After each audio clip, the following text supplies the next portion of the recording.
ये आकाशवाणी रायपुर है। प्रादेशिक समाचार बुलेटिन के साथ मैं शुभ्रा भट्टाचार्य।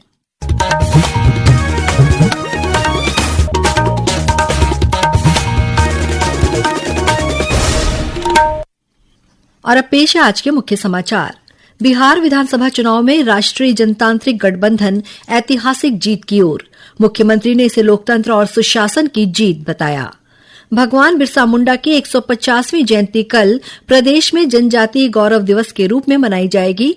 प्रधानमंत्री नरेंद्र मोदी के संबोधन का होगा सीधा प्रसारण।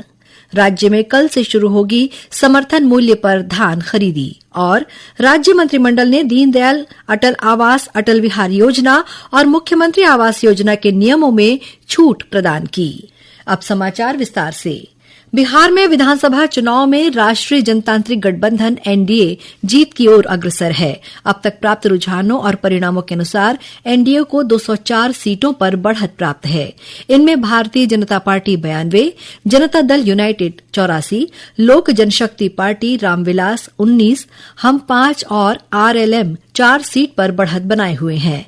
भारतीय जनता पार्टी के वरिष्ठ नेता और प्रधानमंत्री नरेंद्र मोदी, भाजपा अध्यक्ष जगत प्रकाश नड्डा और भाजपा के वरिष्ठ नेता अमित शाह ने गठबंधन को ऐतिहासिक और अभूतपूर्व जनादेश देने के लिए बिहार के लोगों के प्रति आभार प्रकट किया है।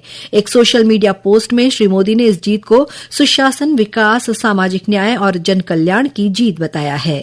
वहीं बिहार में एनडीए गठबंधन को मिल रही ऐतिहासिक बढ़त पर मुख्यमंत्री विष्णुदेव साय ने कहा कि दुनिया को लोकतंत्र की शिक्षा देने वाले बिहार का जनादेश लोकतंत्र और सुशासन की जीत है।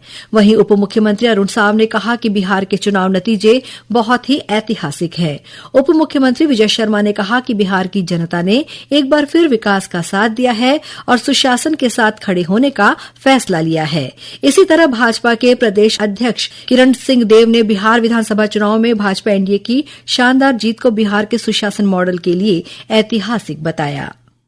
ये बिहार में डबल इंजन की सरकार के पिछले 20 वर्षों के जो कार्यकाल है, जो वहाँ का विकास और सुशासन की व्यवस्था और भय मुक्त वातावरण, इसकी ओर इंगित करता है। बिहार के सभी आदरणीय मतदाताओं को इसलिए अभिनंदन कि उन्होंने सुशासन को, विकास को, उस पर अपनी मोहर लगाई है।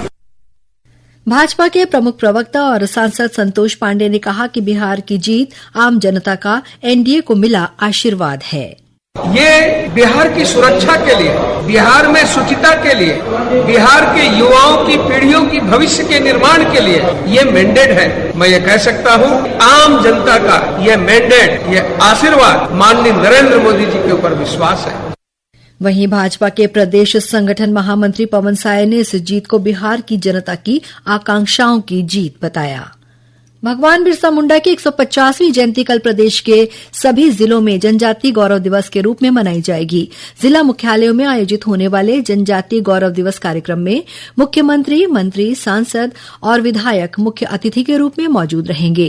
जनजातीय गौरव दिवस के मौके पर प्रधानमंत्री नरेंद्र मोदी के संबोधन का सीधा प्रसारण आधिकारिक यूट्यूब चैनल और डीडी न्यूज के माध्यम से होगा, जिसे देखने और सुनने की व्यवस्था भी कार्यक्रम स्थल पर होगी।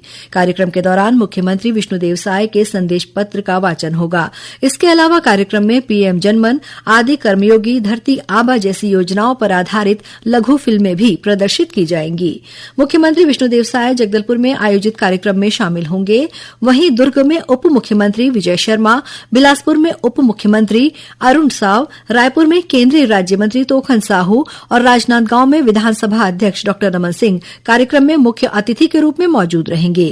आदिवासी विकास और किसान कल्याण मंत्री रामविचार नेताम ने बताया कि भगवान बिरसा मुंडा की जयंती के उपलक्ष्य में प्रदेश में जनजातीय गौरव पखवाड़ा मनाया जा रहा है। इस दौरान विभिन्न कार्यक्रम आयोजित किए जा रहे हैं। जनजातीय समाज के बहुत सारे ऐसे भी लोक कला में भी लोगों के महारत हासिल है। कई जगहों में लोक कलाएं जो है विलुप्त भी हो रही है, उनके वाद्य यंत्र कहीं कहीं विलुप्त हो रहा है। तो ऐसे लोगों को भी हम आगे ला रहे हैं, उनका भी कार्यक्रम हमारा चल रहा है। ब्लॉक स्तर में हो गया, ब्लॉक से जिला में हो रहा है और जिला में जो टॉप किए हैं उनका फाइनल 19-20 को प्रदेश स्तरीय जिला मुख्यालय अंबिकापुर में उसका समापन फाइनल प्रतियोगिता करा रहे हैं। इस बीच जनजातीय गौरव पखवाड़े के तहत रायपुर रेल मंडल के सभी स्टेशनों में उद्घोषणा के माध्यम से जननायक भगवान बिरसा मुंडा को नमन किया जा रहा है। लौह पुरुष सरदार वल्लभभाई पटेल की 150वीं जयंती के अवसर पर मुंगेली जिले के लोरमी में कल यूनिटी मार्च का आयोजन किया गया। इसमें केंद्रीय आवासन और शहरी कार्य राज्य मंत्री तोखन साहू और उप मुख्यमंत्री अरुण साव शामिल हुए।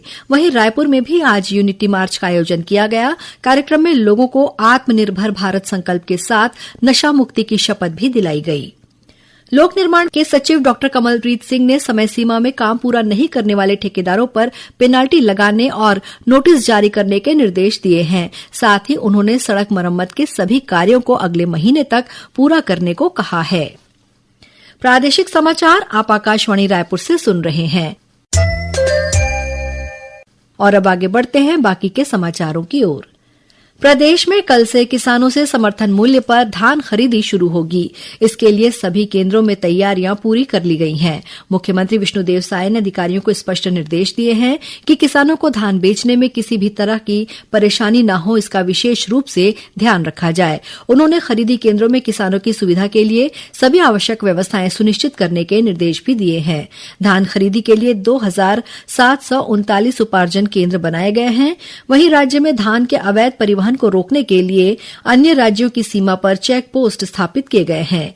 राज्य सरकार द्वारा किसानों की सुविधा के लिए तुहर टोकन मोबाइल ऐप भी शुरू किया गया है। इस ऐप के माध्यम से किसान घर बैठे धान बेचने के लिए टोकन प्राप्त कर सकते हैं, जिससे समितियों में लंबी कतारों से मुक्ति मिलेगी। समितियों में माइक्रो एटीएम की व्यवस्था भी की गई है। खाद्य और नागरिक आपूर्ति विभाग की सचिव रीना बाबा साहेब कंगाले ने बताया कि किसानों की समस्याओं के निदान के लिए विभाग द्वारा टोल फ्री नंबर भी जारी किए गए हैं।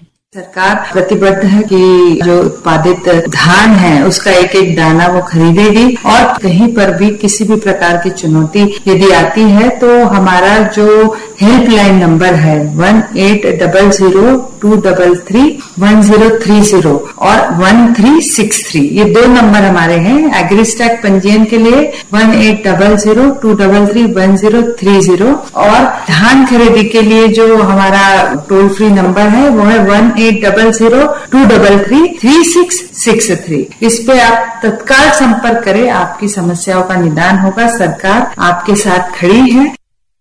श्रोताओं, प्रादेशिक समाचार एकांश का समसामयिक विषयों पर आधारित कार्यक्रम बातों बातों में इस बार धान खरीदी पर केंद्रित रहेगा। इसके तहत खाद्य और नागरिक आपूर्ति विभाग की सचिव रीना बाबा साहेब कंगाले से ली गई भेंटवार्ता का प्रसारण किया जाएगा।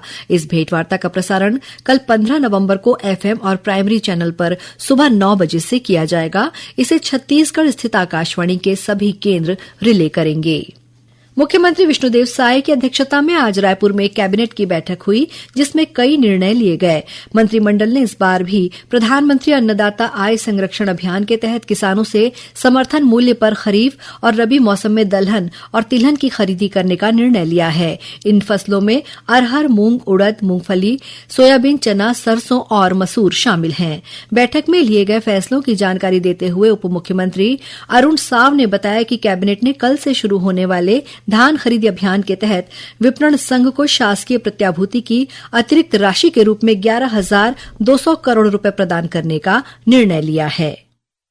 राज्य में समर्थन मूल्य पर धान खरीदी की व्यवस्था को सुचारू रूप से संचालित करने के उद्देश्य से खरीफ विपणन वर्ष 2024-25 के लिए समर्थन मूल्य पर धान उपार्जन हेतु बैंकों तथा वित्तीय संस्थाओं हेतु स्वीकृत 15,000 करोड़ की शासकीय प्रत्याभूति को खरीफ विपणन वर्ष 2025-26 के लिए पुनर्वैधीकरण करने के साथ ही विपणन संघ को अतिरिक्त शासकीय प्रत्याभूति राशि 11,200 करोड़ प्रदान किए जाने का निर्णय लिया गया।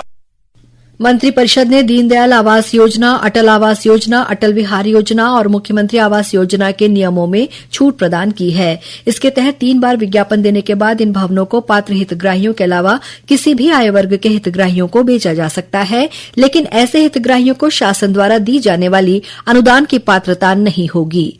इसके अलावा ईडब्ल्यूएस और एलआईजी भवनों या फ्लैट की बिक्री के मामले में भी 3 बार विज्ञापन प्रकाशित होने के बाद भी जो भवन बिना बिके रह जाएंगे, उन्हें किसी व्यक्ति अथवा संस्था को एक से अधिक भवन खरीदने की अनुमति दी जा सकेगी, लेकिन इसके लिए स्वीकृत अनुदान की पात्रता नहीं होगी।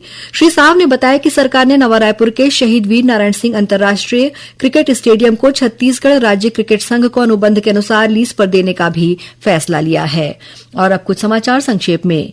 मुख्यमंत्री विष्णुदेव साय की अध्यक्षता में आज रायपुर में हुई सिंचाई परियोजना मंडल की बैठक में विभिन्न क्षेत्रों के लिए 14 नई सिंचाई परियोजनाओं को सैद्धांतिक सहमति प्रदान की गई। और जांजगीर चांपा जिले के अकलतरा में ट्रक की टक्कर में एक युवक की मौत हो गई। हादसे के बाद गुस्साए लोगों ने मुख्य मार्ग पर चक्का जाम कर दिया। अंत में मुख्य समाचार एक बार फिर। बिहार विधानसभा चुनाव में राष्ट्रीय जनतांत्रिक गठबंधन ऐतिहासिक जीत की ओर, मुख्यमंत्री ने इसे लोकतंत्र और सुशासन की जीत बताया। भगवान बिरसा मुंडा की 150वीं जयंती कल प्रदेश में जनजातीय गौरव दिवस के रूप में मनाई जाएगी। प्रधानमंत्री नरेंद्र मोदी के संबोधन का होगा सीधा प्रसारण। राज्य में कल से शुरू होगी समर्थन मूल्य पर धान खरीदी। और राज्य मंत्रिमंडल ने दीनदयाल अटल आवास, अटल विहार योजना और मुख्यमंत्री आवास योजना के नियमों में छूट प्रदान की। इसी के साथ प्रादेशिक समाचार बुलेटिन समाप्त हुआ। नमस्कार।